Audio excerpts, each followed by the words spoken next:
Ini bisa jadi materi pagar kehidupan yang bakal paling sering kamu tonton ulang.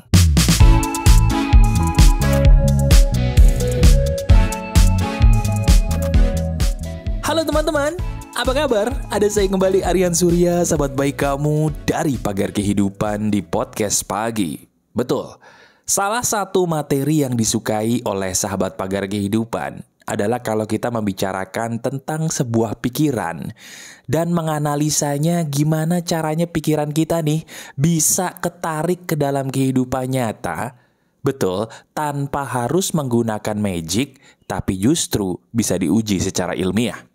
Benar, kita akan kembali membahas sebuah pikiran adalah doa di hari ini teman-teman. Tapi tenang aja, kalau pagar kehidupan itu tidak membahas sebuah hal yang berat dengan berat ya.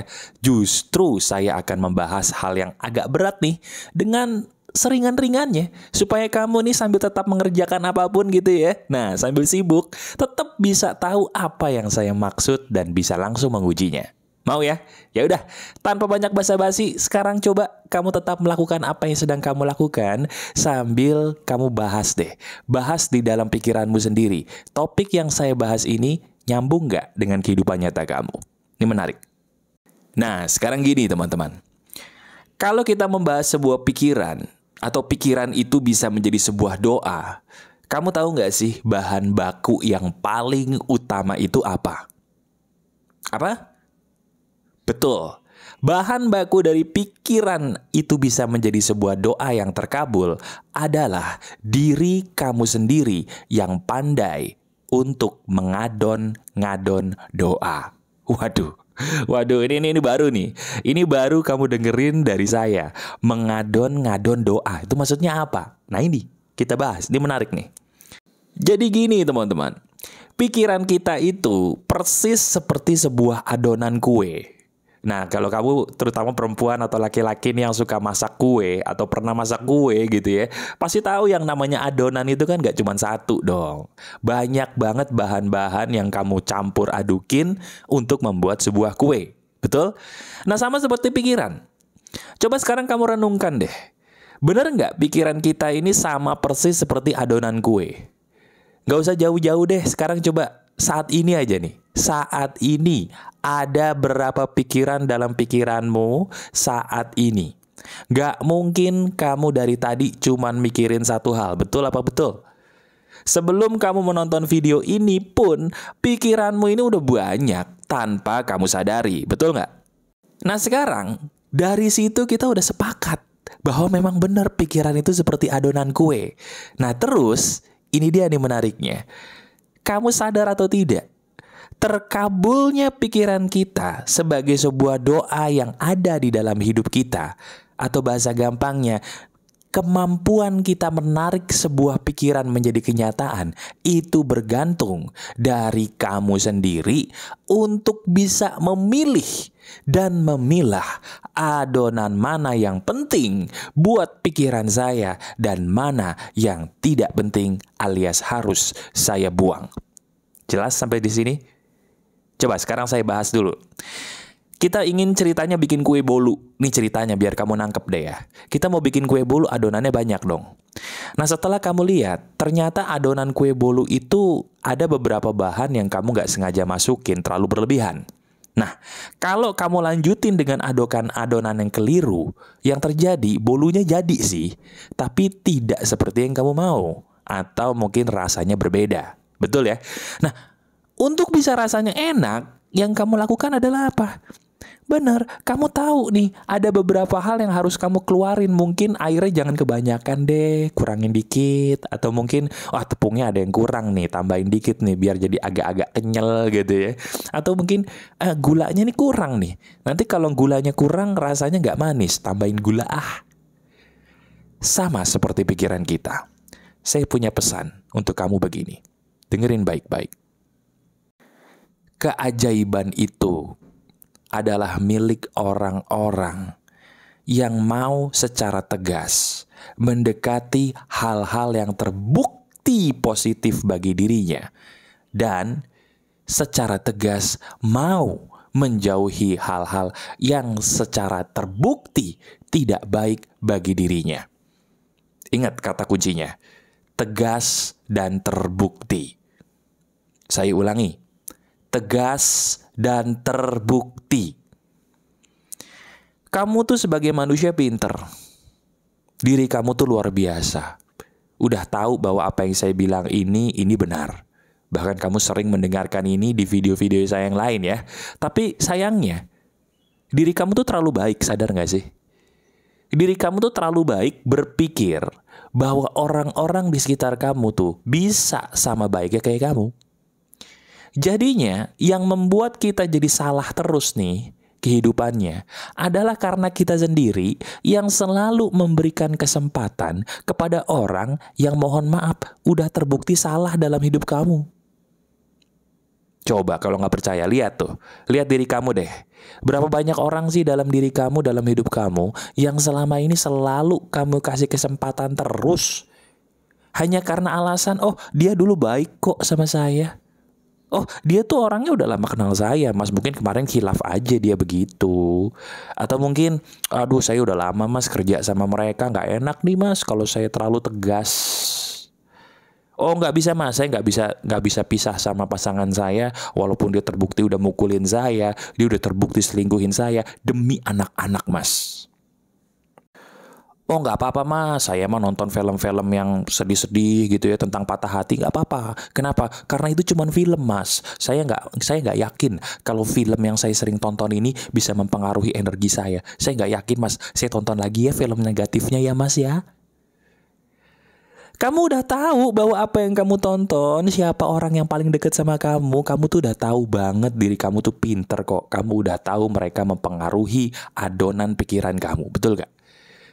Tapi diri kamu tuh gak tegas. Saya ulangi, diri kamu tuh gak tegas. Kalau memang garamnya kurang, tambahin garamnya.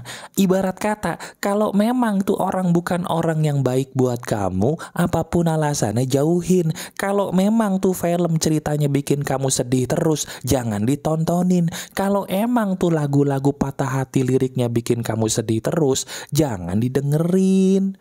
Apapun alasannya, sesuatu hal yang negatif, baik itu liriknya, baik itu cerita filmnya, baik itu perilaku dari mereka tuh orang-orang yang negatif di sekitar kamu, itu merugikanmu, titik.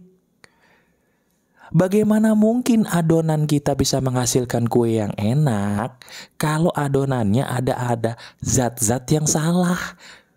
Paham gak sih? Kalau adonan kita mau enak nih, adonannya harus ada zat-zat yang bener dulu dong. Bahan-bahan yang bener dulu dong. Jadi dengan kata lain, coba deh sekarang saya minta tolong sama kamu. Yuk, ini sederhana banget kok. Saya nggak minta kamu langsung pergi dari mereka, enggak. Tapi sekarang coba deh, kasih angka 1 sampai 10. Di angka berapa sih kamu pengen pikiran besar yang sering kamu pikirin itu loh untuk terjadi dalam hidup kamu atau terkabul? Saya ulangi pertanyaan saya, tolong beri angka 1 sampai 10.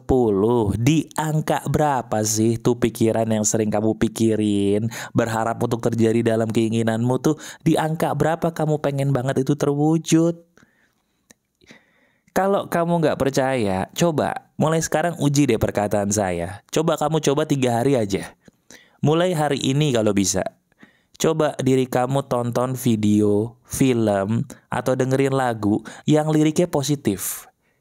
Dan coba kamu ketemu hanya dengan orang-orang yang kamu sudah terbukti orang itu positif buat kamu. Yang terbukti negatif buat kamu, coba deh 3 hari aja kamu jauhin. Jauhin semua yang terbukti negatif, terbukti gak bagus buat kamu, jauhin secara tegas. 3 hari aja. Lihat dalam 3 hari ada gak pikiran kamu yang positif kok lebih gampang terjadi secara nyata dalam hidup kamu. Lihat, uji. Uji coba-coba, biar kamu tahu bahwa apa yang saya katakan ini benar. Yang membuat hidup kita jadi susah tuh kita sendiri. Karena ibarat kata adonan. Adonan itu kan yang masukin kita semua. Tuhan itu cuma nyediain bahan-bahannya. Tuhan itu pengen kita jadi orang tuh bertanggung jawab, tidak manja. Kalau kita manja, buat apa kita hidup di dunia? Kita udah di surga dong. Mau apapun tinggal datang. Nah, usahanya itu harus seimbang dengan doa. Caranya gimana? Tegas. Kalau ada racun jangan dimasukin. Kalau ada manfaat baru dideketin gitu loh. Coba sekarang saya pengen di bagian akhir ini kamu coba buat gaya hidup baru. Benar, dari pagi coba kamu tulis di kertas. Dari pagi ketika bangun tidur sampai nanti malam sebelum tidur, kamu mau ngelakuin apa aja? Kamu mau ketemu dengan siapa aja? Ketemulah dengan orang-orang sekali lagi yang terbukti udah positif buat kamu. Dan jauhilah orang yang terbukti, sekali lagi, terbukti sudah negatif buat kamu. Dan tontonlah film-film yang skenarionya bagus, bukan skenarionya yang isinya perselingkuhan terus ya. Bukan skenarionya yang isinya bunuh-bunuhan mulu ya. Coba deh tonton film humor aja, 3 hari aja. Lihat hidup kamu penuh dengan tawa nggak dengan orang-orang di sekitar kamu. Itu ngaruh loh. Yang ketiga, perhatikan ya lagu-lagu yang kamu dengerin. Lagu apapun yang kamu dengerin, itulah kamu. Saya ulangi, lagu apapun yang kamu sering dengerin, liriknya itu adalah kisah hidupmu yang cepat atau lambat akan terjadi. Itu fakta. Ya, kalau nggak percaya, coba inget-inget lagu apa yang paling sering kamu dengerin. Perhatikan liriknya, sama nggak tuh sama kisah hidup kamu sekarang? Nah kan, udah hampir sama kan? Masa kamu mau disamain sama lirik lagu yang nggak bagus? Udah ya, jangan dengerin lirik lagu itu dulu, mau nggak sih? 3 hari aja, kamu uji coba deh. Mulai hari ini, kamu buat jadwal atau gaya hidup baru yang ada kaitannya dengan kegiatan positif. Dari pagi sampai malam. Cara nemuin kegiatan positifnya gampang. Ingat perkataan saya, tegas dan terbukti. Terbukti positif, ambil, dekati. Terbukti negatif, buang, jauhi untuk sementara. Tegas dengan hidup kamu. Lihat. Setelah kamu melakukan ini 3 hari aja buat uji coba gitu ya. 3 hari aja lihat apa yang terjadi dalam hidup kamu. Ada bedanya nggak tuh? Ada keistimewaannya nggak tuh? Bisa jadi, ini fakta ya, masalah yang tadinya ada hilang. Hanya karena kamu melakukan ini. Kenapa? Karena ini bukan magic. Tapi ini adalah sebuah kenyataan. Barang siapa yang mau mendapatkan hal positif, lakukan dulu hal positif. Karena hal positif itu ditariknya pakai kita yang positif dulu, bukan kita yang negatif. Sadar? Masuk akal? Ini yang benar. Oke? Silakan kamu uji coba ya, kamu praktekin dan tonton video ini berulang kali, maka kamu akan memahami bahwa memang benar hidup kita itu persis banget seperti adonan kue. Setiap adonan kue itu tergantung dari siapa yang memasaknya. Kamulah pemasak adonan kehidupan kamu dan dirimulah yang bertanggung jawab penuh dengan kisah hidupmu sendiri. Ini masuk akal. Lakukan ya. Masih ada saya, Aryan Surya, sahabat baik kamu selalu dari pagar kehidupan. Tetap keep the spirit, keep sharing, and keep loving. Bye-bye.